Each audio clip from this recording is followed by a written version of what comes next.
What going people, let's make some peanut, cornmeal and oats porridge. Start out by adding some salt to your water.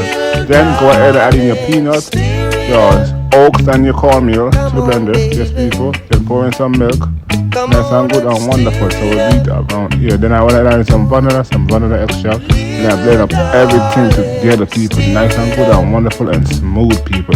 Then let's go ahead and pour it into our hot water and stir it up, mix it up people. Then let's go ahead and grate a piece of nut oil people. Nice and good and wonderful people. Oh my god, it's gonna be so good, so amazing. I add some evaporated milk. I add some sugar. Then I add some sweet milk people. Yes people, nice and good. Some cinnamon and oh my god, look at that. Some nice and good and wonderful cornmeal, oats and peanut porridge. Yes people. Until next time, like, comment, share, and most definitely follow on this video. And if you want to see these videos and many more videos, go ahead and check out that YouTube channel, Cooking with Real and Jed. Until next time, all again.